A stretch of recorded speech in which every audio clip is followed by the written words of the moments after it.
up? It's your boy, Frankly. I got something to say, and when I say it, you better listen up. We're on another series right now of For the Culture to the Community, and I got an amazing, dope artist. I think you all gonna love this one right here. State your name and your business. What's good? Yo, what's up, Frank? This is Wunzer0. What's up, man? What's good? What's good? How you doing? I'm good, man. Thanks for having me on the show. No problem, man. I'm glad to have you. Very interesting way we met on a live, and I'm like, how do I not know you? And, you putting up all the stats. I'm like, yo, this guy has done everything, and I never met him before. And really, really super dope that, you know, we're on the phone right now. So I can't wait for everybody to get to know who you are and what you do. So I'll just start off by saying, like, you know, asking you a question, like, who are you and what have you done? Yeah, I guess we're all trying to figure that out, right? So I go by Wunzer0. My name is Christian Rodriguez. I've been doing, honestly, music since early 2000s, 2001, 2002. And basically, I've been primarily producer. I used to do a lot of music production down in Miami, Fort Lauderdale. I did like movie scoring. I'm a musician, so a lot of guitar, a lot of piano, a lot of drums. And even before that, I grew up in a little island in the Caribbean called St. Martin, and I did a lot of DJing down there. I did radio with my brother. We had a radio show, and honestly, just been in the music business for a very long time. And so I'm up in the DMV area now, up in Virginia, and I just basically figured it'd be a good time to start getting some music out there. Music that I've been sitting on for over a decade, man. You know, and so just trying to get it out there, trying to get involved a little more with the community, you know. And so again, I appreciate you having me on this podcast, right? Just so I can start getting familiar with the, other artists of really good talent that's out there, right? Obviously, you shine a spotlight on some really great artists, and I think it's a great avenue for us to collaborate. Yeah. Appreciate that. And so the amazing thing, he kind of like brushed over it. One of the things that he said he produces. So you produce? Tell you what. So you break it down real quick. So you produce? Yeah. I produce primarily. Yeah, I write all my stuff. I produce, like full composition. I compose all my stuff. I have a at-home studio. And I've been recently singing and rapping on some of my stuff only because it's been a bit of a challenge to get some people on board. I rap right now with my nephew. His name is Bowie. We just released a single. On all major platforms, iTunes, Spotify, and so forth. But he's actually dropped an EP last year, and he's working on a few projects. And so I got a couple more projects actually in the works right now. But for the most part, everything I do, I produce. I'd say 99% of the time I'm working on a track I produce. Yeah. Okay. And then you also said that you actually scored for a movie. If you don't mind sharing it, can you share that? Share what you did with that movie. Yeah, definitely. So I'm a good friend of mine. His name is Wayne Weeks. He's down in Fort Lauderdale. He did a couple of independent movies. He actually during school, when he went to school for the arts, he did a movie and submitted the movie to the University of Miami's Cannes Film Festival. So basically, right before that, him and his director asked me to score the film. It's an independent film. We scored it. He actually got Best Actor award, and then we did a couple other projects after that. And so, the movie again, not to advertise, but one of the movies is on Amazon Prime. I'm not sure if there's other movies on any major platform. This goes back to the 2004 time frame. But after that, we did like little commercials, and we did honestly anything.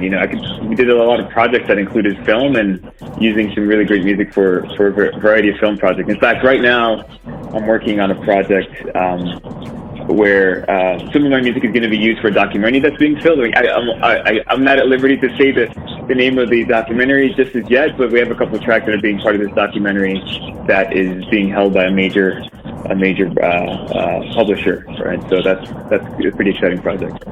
That's dope. Yeah. I think everybody will want to know, like, how do you do that?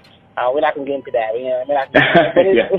But it's super dope that we got somebody in our community that is doing it, and that's why I'm like, yo, like how, why don't I know you? So, yeah. So we can continue to unpeel this onion. So one of the things that in conversation we had before is you said that you used to DJ as well. So tell us about the whole DJing experience and experience that you had. Yeah. Oh man. I started DJing from young. So high school. This goes back into the mid to late '90s. So my brother was a big DJ down in the Caribbean, and we grew up a lot around like dancehall and soca, and again, music that was very native to where we grew up, and but we also loved hip hop, right? And so my brother introduced me to turntables. We had the old school techniques, MK1s back in the day, and again the MK2s, and he actually he taught me how to DJ, and that ultimately evolved into me working with a group of friends in high school, and we just kind of went around DJing at parties, and it became just so much of a second nature that when I moved to the U.S. Back in 1999, I ended up doing kind of my own thing. So DJing from how it is when you're trying to get a little name for yourself. We DJ at proms, we DJ at parties. In fact, a good friend of mine that still DJing down there. We DJ together a bit. A buddy named Mickey Valentine down there. But yeah, DJing was kind of big, right? Honestly, the DJing was great for the parties. The DJing on the radio was a lot of fun because you got to work with some really cool playlists. You got to meet a lot of artists. It was cool because of my brother. Actually, I got to meet some amazing stars, right? So big in the dance hall scene, right? So the likes of Lady Saw, like Beanie Man. We had huge parties. In fact, we got involved with a group called Street Heat. There's an old group out of New York that ran some really great hip hop radio shows, and actually brought down a really big show down in St. Martin because of my brother's program. And then not long after that, Fubu actually threw a huge party down in St. Martin, bringing down the likes of everybody, right? LL Cool J was part of that, obviously. Guys like Kid Capri, you name it, right? Yeah, very, very cool. So yeah, so that honestly, man, I definitely miss that. I don't do. I got a rig set up at my house. I got all my equipment still, or most of my equipment still. You still got a DJ turntables and everything? Yeah, I got a couple of Stantons down in my garage that I kind of collecting dust. I don't use them as much. I got a couple other turntables I use in my studio just for samples if I want something good. But yeah, man, that was a good time. That was a good chapter in the life, right? But if you're not doing it all the time, right, it's hard to live on, right? You don't make much money. You can't eat if you're just doing that. So.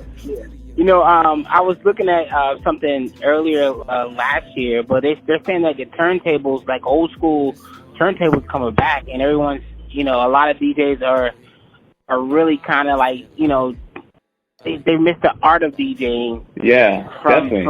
From back then, and the whole digital side of things, which everyone uses now. A lot of people use right now. It just takes away from the art of being a DJ. Do you feel that way? Do you feel that? Yeah, it's so funny you say that, man. I was having a conversation with somebody about this recently. I love the feel of vinyl, right? I love the feel of vinyl and having to manually adjust your tempos and really match up a beat, and like you're putting in a lot of effort in real time.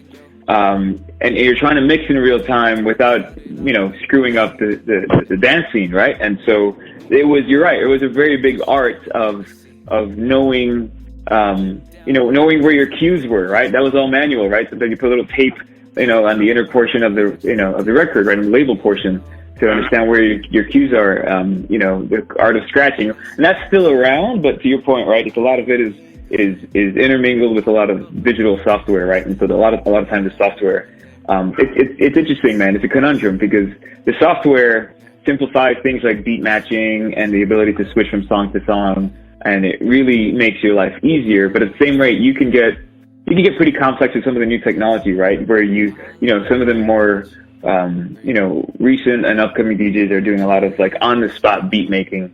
Right, especially when you get into like the EDM side, right? You're gonna notice those guys will get into a rhythm, and then they'll start doing their own beat making. There's a girl on Instagram. Her name is DJ Emmy. I think she's out of France. Oh, yeah. You know her? Yeah. She's insane, right? You ever see her? And but she does the best of both worlds. So she's scratching and she's making her own beats, and she's killing it. But you remove all the technology and you leave someone with just a pair of turntables and some records, and it's a whole different ballgame, man. Yeah. It's just really, and I miss that. It's a really good feeling to struggle to figure out, like, man, if I mess up this mix, this is it, right? I don't have any software to save me. So, right now, yeah. I actually, YouTube had like this competition last year, and I met this guy when I was in Boston, and he hit me to it, and that's what got me into the whole thing with the whole vinyl thing. But he was like, he lived out in Fort Lauderdale, and then he flew. He's up and left. Me and him had this like crazy conversation. This dude picked up his stuff and went back home and flew back down to Florida, and then took himself to LA just off that conversation. He was like, yo, I'm following my dreams. I'm young. I have no kids. He just moved to LA. And next thing you know, he was in a YouTube competition for turntables. Oh, really? Like a DJ, like a scratch off? Nice. Yeah. So I was that's like, cool. That's it's good it's making a comeback. If it is making a comeback, I think that's ridiculously cool, man. There's a cat down in the Caribbean. His name is DJ Outcast, and he would DJ with us back in the day. And that's a crazy story. He did his first DJ competition back in like 1998, and he got demolished, man. I mean, they booed him off the stage. They booed him off the stage, and it was horrible. Like, I remember that night, man. It's crazy. He got into this battle with one of the island's top DJs. And nothing went his way. It was windy. The wind was blowing the needle off the vinyl. I mean, it was just the worst experience. He got booed off the stage, and then he disappeared for 6 months. He basically locked himself in his room, and all he did was he just practiced. I mean, I'm not even kidding you. He fell off the face of the earth. We almost forgot about him for 6 months straight. And then there was a major competition about maybe 8 months after that, and so he just came out and he killed it. And now he's actually one of the biggest DJs in the Caribbean. He's toured with some of the largest, dancehall artists. He's met some of the largest hip hop artists.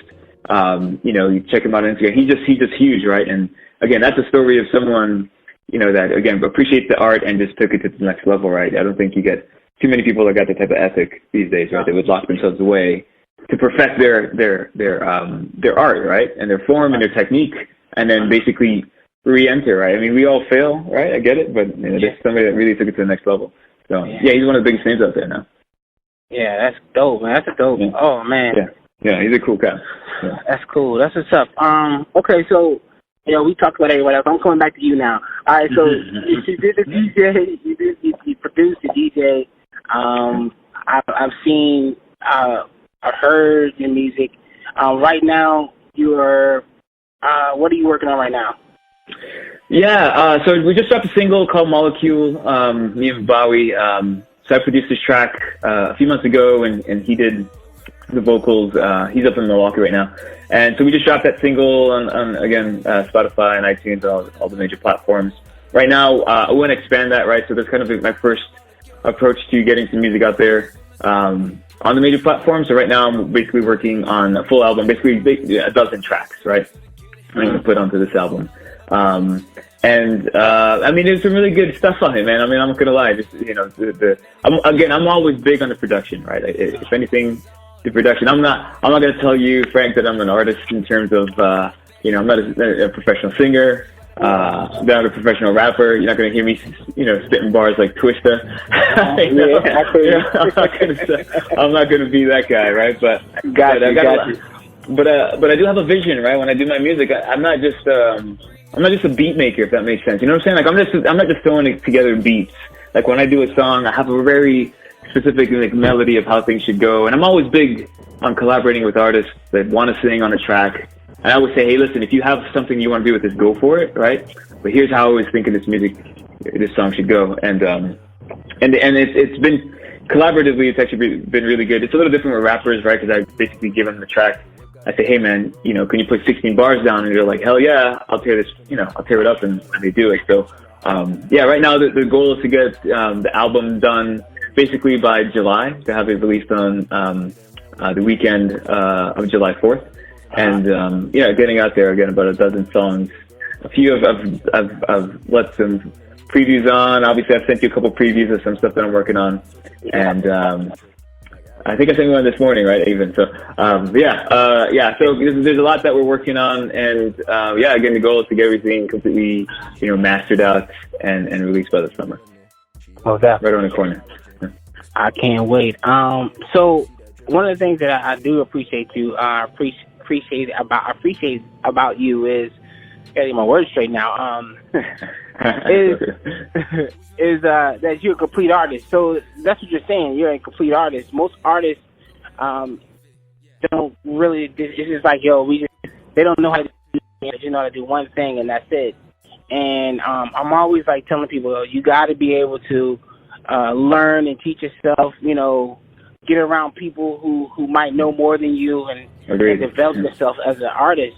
And that's what you are. You're a complete artist. You know how to do the production side of things. Now you're releasing music. I'm just waiting for you to tell me something else. Yeah. I also dance with the Jabberwockies. Now I'm missing. There you go. I knew it. I knew it, man. Actually, no. You know what? So first of all, I agree with you, man. I'm all about learning, man, and collaborating with people that know more than me, or someone that I could learn from. And I'm always big on, if someone wanted to learn something from me, I'd teach them and show them, like, here's how I do this. I think that you don't ever want to paint yourself in a corner, right? And only know a very small amount of things, right? Or, it's fine if you don't want to be an engineer, because engineering of music is a little different than producing, obviously, right? But I think the more you know, the more you'll be, the more you can embed yourself into, a track that you're working on, right? And don't let anybody tell you different, right? If you can tell somebody that, hey, that's not right, like I know you can make it sound different, and go for it. I'm a big proponent for that, man. Yeah. Good stuff, man. Man, I'm not gonna lie, I'm excited to actually hear your music. I've heard your music. I'm excited for everyone else to hear your music. Yeah, definitely. So, I can't wait to build a relationship that, once this coronavirus is done and we can get out the house again, but build with you in our community. It's gonna be nice, yo. 100%. Now I'm looking forward to things opening up, and I know everybody typically hangs out at like Girani and a few other places. I'm actually pretty stoked to really get back out there. Obviously, this has also afforded me a little more time to work in the home studio and work on this project a little more efficiently, right? And so I could just be heads down and just work on creating good content, right? At the end of the day, man, I just want to create some really good music, get some people involved that just want to collaborate and just get it out there, right? And let the rest work for itself, right? Yeah. So that's cool, man. So the plan that you would have. So I know we have July coming out, but what is your expectations or your goals coming up after or when this all gets done? I know you're going to do shows and all, but there's some things that you might want to do. What are those things you want to do? Yeah, I mean, beyond marketing the album, right? I do. To your point, I do want to get involved with the community some more, right? So we're looking at, even building out like a studio. We're gonna have a local studio for artists to collaborate on. We're gonna include within that studio offering, full videography services. You want to shoot a music video? There's gonna be a full stage, basically in our facilities for you to do that type of stuff. Photography services. Basically, if you want to get into the full marketing of your project, we want to offer the community something that allows them to collaborate and be creative with each other, right? And that's a platform that gives them access to. If you're a photographer and you want to use studios, that's an opportunity for you to do that. If you're a producer, if you're a singer, again, right, just to get people involved and collaborating a little more, right? So that's going to be a project that we're going to work on, kind of in conjunction with the album release. So, I wish I would ask this question earlier. I'm not gonna lie. I'm gonna have to ask you to tell your story one time. Maybe not on this one, but the next time that story you told me, and the reason being is because I want to just kind of like I'm very big on people getting over the hump in life. Yeah. You know, you go through hard times, and you're talking to somebody who has all those stories you just told us, but he went through some rough patches in his life, and you know, he's getting some success. He has a great track record, and he's more than just an artist, a complete artist. That's what I just said. He's more than that, and I just want to kind of like let everybody know. Frank, the host, frankly, is saying, you know, this is somebody I need to get attached to. 1-0, Kristen is an amazing guy. You know, hearing his story and knowing him is a big deal. So I just want to tell you, man, I appreciate you. I'm watching, man. I'm watching you close. I appreciate it. Much love, man. I appreciate it. And I can't wait to hear everything. So this is what I'm going to do. I really do. I'm actually, we're going to be doing more. This is the first part of our interviews. I'm going to do another interview with you. And I want to do another interview with you. And maybe the video interview, we talk about that story and kind of like encourage people. And I just want to encourage people right now, like, yo, don't give up. Keep pushing. Definitely don't give up. I agree. Yeah, we'll definitely cover that story. I'm just going to echo what you said, man. Don't give up. You could be down and out in your worst situation, and you know, do not give up. I'm telling you. Yeah, we'll cover that on the next one. Let's do it. All right. So listen, he's about to drop some music. If you guys don't know him, make sure you guys go follow him. Can you go ahead and tell everybody what your social media is right now? Yeah. So right now, check me out on Instagram. Basically, it's 10WUNZER, and then the number 0. You know, check me out. Obviously, we're on Spotify. We're on iTunes. We're on SoundCloud. We got a few singles on SoundCloud that got some really great coverage. That I may basically end up putting into kind of a separate EP.